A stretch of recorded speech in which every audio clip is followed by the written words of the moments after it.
Selamat datang di video ini. Industri hypersonic Tiongkok tetap menjadi yang terbaik di dunia, bahkan Amerika Serikat tertinggal secara signifikan di belakang negara besar ini dalam sektor tersebut. Namun, Tiongkok tidak tinggal diam menunggu Amerika untuk mengejar ketertinggalannya. Sebaliknya, Tiongkok telah berinvestasi dan mencapai prestasi perkembangan baru lainnya dengan meningkatkan kemampuan pembom H-6K yang perkasa, dilengkapi dengan rudal hypersonic yang mengesankan. Perkembangan ini telah meningkatkan sektor rudal hypersonic dan memperkuat Angkatan Udara Tiongkok. Episode hari ini akan mengungkap perkembangan baru Tiongkok yang mengesankan, karena pembom H-6K yang tangguh telah menerima peningkatan berupa rudal hypersonic.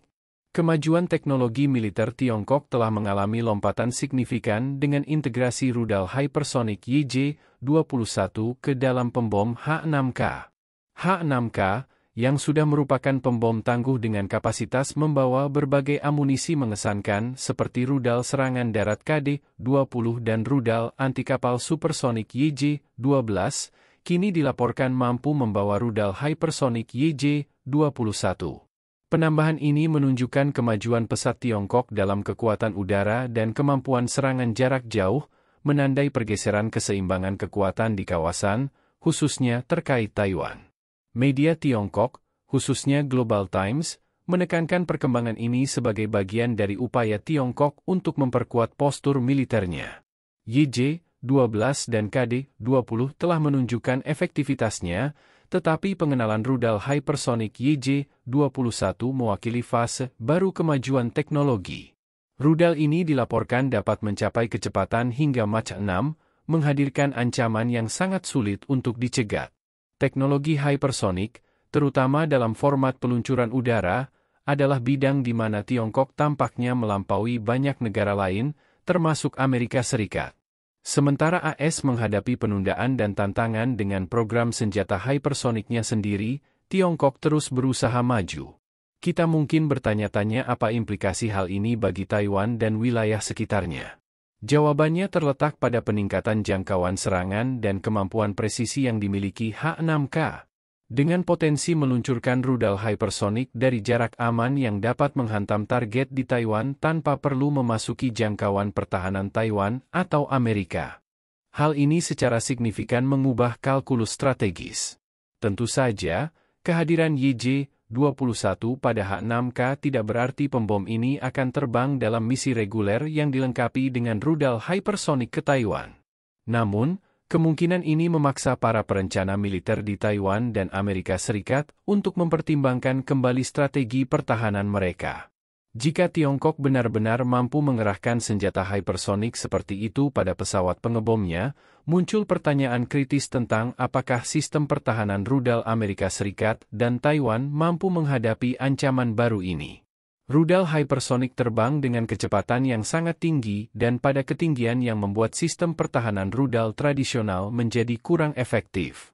Integrasi senjata canggih Tiongkok ini menempatkannya pada posisi yang lebih kuat, terutama ketika Amerika Serikat menghadapi penundaan dalam program hypersonicnya sendiri. Misalnya, Angkatan Udara AS baru-baru ini menghentikan sementara uji coba penerbangan senjata hypersonic dalam program senjata respons cepat yang baru. Dan Angkatan Laut AS diperkirakan tidak akan mengoperasikan senjata hypersonic konvensionalnya hingga tahun 2025.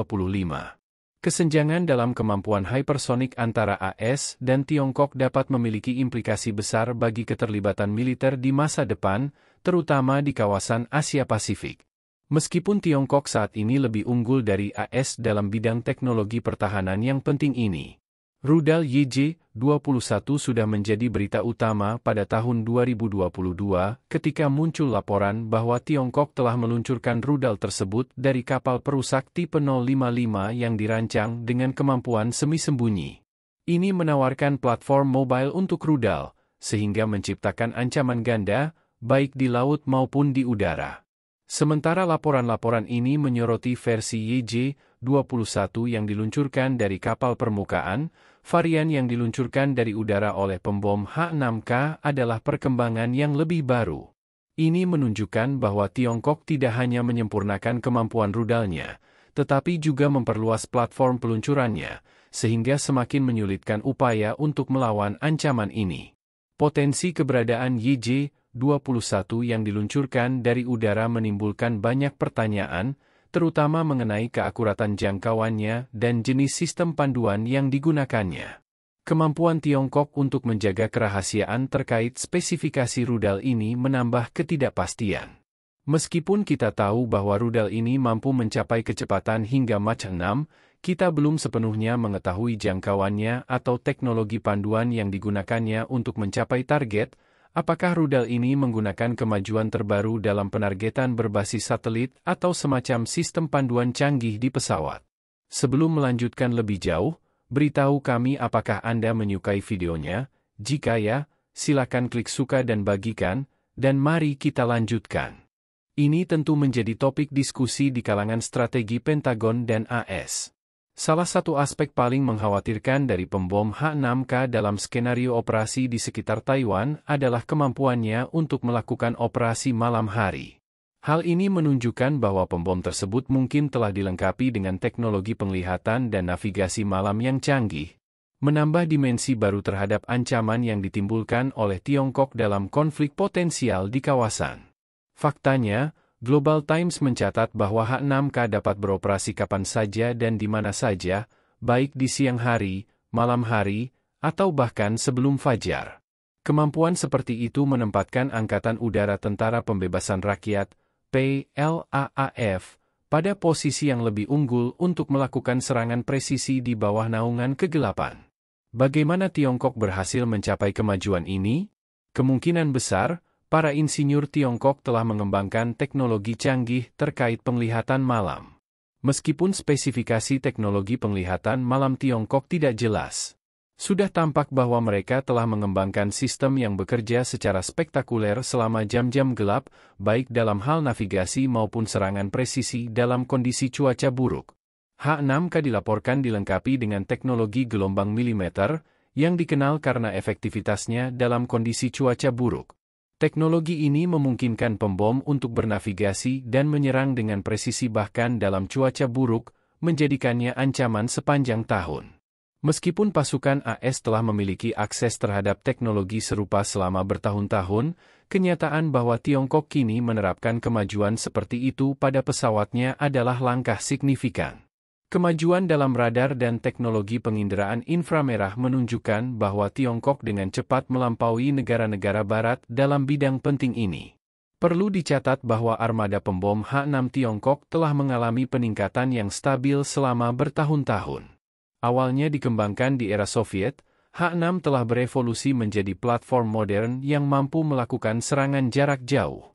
Laporan Pentagon tahun 2020 mencatat bahwa H-6K dilengkapi dengan mesin yang lebih efisien, sehingga memperluas jangkauannya dan memberinya kemampuan untuk meluncurkan rudal jarak jauh dari posisi aman.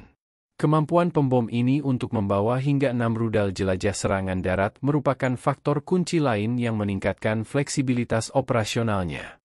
Perkembangan penting lainnya dalam kemampuan H-6K adalah diperkenalkannya varian H-6N, yang dapat membawa rudal balistik yang diluncurkan dari udara.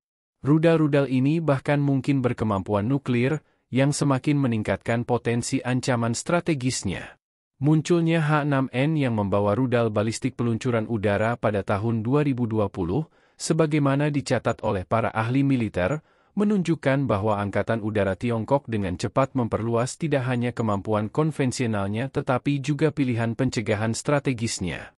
Fokus strategis Tiongkok pada strategi anti-akses, penolakan wilayah, A2HED, yang bertujuan menjaga pasukan AS tetap berada di luar wilayah strategis, dan mempersulit mereka untuk beroperasi secara efektif di kawasan Pasifik Barat sudah didokumentasikan dengan baik. Penambahan rudal hipersonik yang diluncurkan dari udara tentu sejalan dengan tujuan A2HED Tiongkok, yang telah lama berfokus pada penggunaan teknologi rudal canggih untuk membatasi kebebasan bergerak pasukan AS di kawasan tersebut. Dengan banyak hal tentang perkembangan baru Tiongkok yang mengesankan terkait peningkatan rudal hipersonik pada H-6K, sekarang adalah saatnya untuk menyimpulkan topik ini. Jika Anda memiliki topik lain yang ingin dibahas, beritahu, dan kami akan membahasnya lebih lanjut. Bagaimana pendapat Anda mengenai video ini? Jika Anda punya pendapat, silahkan tuliskan pendapat Anda pada bagian komentarnya. Dan jika Anda suka dengan video ini, silahkan klik like dan subscribe. Dengan begitu kami akan membuat video lainnya untuk Anda semua. Terima kasih dan sekian dulu, dan sampai jumpa di video berikutnya.